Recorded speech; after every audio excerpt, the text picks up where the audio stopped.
এই রাস্তা কি আমার বাড়ির রাস্তা এটা অনেকবার মারছে আগে মারছে যে রাস্তাটা ওই পাশের যে বাড়ি এই বাড়ি দিয়ে পড়ছে ভাগে ইদানিং সে আবার ডেমোগ্রেশন দিয়ে মাপাইছে মানে কীভাবে মারছে জানি না রাস্তাটা আবার হেলের দিকে পড়ছে অর্ধেক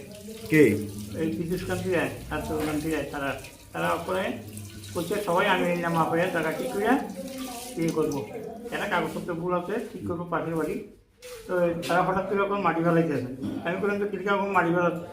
হ্যাঁ সবাই একবার আমি ঠিকঠাক করে মাটি ফেলাইছি এরপরে কথা করতে একটু জায়গা নিয়ে করে আমার ঘুষি দিছে আমি পড়তাম দিয়ে আরেক মানে আরেকজনের টাকা পিটাই দিছে একটা লিকুইড লাগবো নাম কি দিছে জায়গা দিয়ে বিদ্যুৎকান্তি রায় আর আপনার নাম সমকান্তি ভক্ত আমি 10,300 দিতে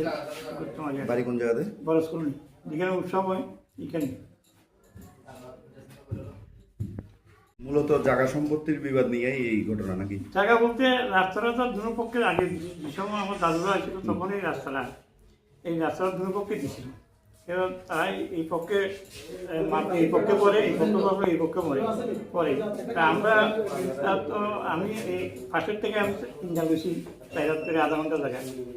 তো অনেকবার মাপছে পুরো রাস্তাটাই এই আমাদের দপ্তরের পক্ষে আর কি যে পাশে বাড়ি এদের ভাগে পড়ছে এখন যেদিকে মা বলে তারা পক্ষে পড়ছে খুঁটিমুটি গাড়াইছে না এমনিতে মাটি খানা নিয়ে বলছে আমি আপনার প্রথমে স্কুল থেকে বাড়ির খালি ঢুকছি ওখানে আমাদের পাশে বাড়ি যে আমি তো মামা ডাকি তারারে মামা শ্বশুর হয় নাম জানি বড় জনের নাম জানি গিয়ে ছোটো জনের নাম পিজুস বড় জনের নাম পিজুস আর ছোটো জনের নাম তরুণ তারা দুজন রাস্তা আমরা বাড়ির সামনে দিয়া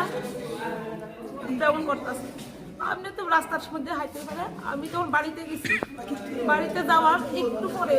5-10 মিনিট পরে দেখা যাচ্ছে যে একটা টিপারে মাটি ফেলাইতেছে আমাদের রাস্তার মধ্যে আমার হাজবেন্ড ঘরের থেকে বুঝতেছি কি এখানে টিপারে কি করতেছে আমি কি মার রাস্তার মধ্যে তো মাটি না ফেলা এরপরে আমি খুব তারা যে মাটি ফেলা দিতেছে আমরা রাস্তার মধ্যে এবার তাই নিয়ে বাড়ি এসে দেখছে দেখা কিছু কইছে না ঘরে যাই আমার বাসুরের ছেলে আসছিল হ্যাঁ তো বাড়িতে না হ্যাঁ ফোন করছে কিরে আমরা রাস্তার মধ্যে তারা মাটি ফেলাইতেছে তুই বাড়িতে আ এরপর আমি আমার হাজব্যান্ডকে বললাম থাক তারা তো কোনো সময় কিচ্ছু শুনে না তুমি তাই এটা কিচ্ছুই করো না দরকার হলে মানুষ কয়েকজন ডাক দিয়ে সেটা জিজ্ঞাসা করো তো আমার হাজব্যান্ডের গিন্ডি ফুটে ছেড়ে রাস্তা দিকে গেছে গিয়ে সেটা কইতেছে ড্রাইভার তারার সঙ্গে প্রথমে কিছু কইছে না ড্রাইভারে কইছে যে এই তুমি মাটি ফেলাইও না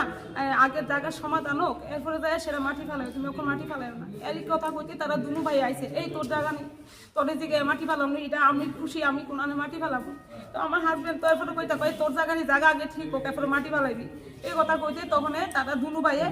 বড় জনে টাইনের এমনি করে ধাক্কা দিছে বলে তো স্বাভাবিক পুরুষ মানুষ টাইনেরও রাগ করছে তাইনাও এবার হাতাহাতি হয়েছে পরে এর মধ্যে দেখি গেছে বড় জনে তারা দুনু ভাই আবার টাইনে ফালাই দিছে মাটিতে ফালাইছে পরে আমি তখন সিল্লি মেয়েরা উঠতে দৌড়ে তাইনে ধরতাম করছি এমন বড় জনে পকেট থেকে ড্যাগার একটা বাইক করছে এতটুকু ওই ড্যাগারটা তো আমি কই আরে তাদের কাছে তো ড্যাগার আছে যাইও না এই কথা কইতে মাইরা দিছে আমার সামনে মাইরা দিছে সঙ্গে তো রক্ত ঝরছে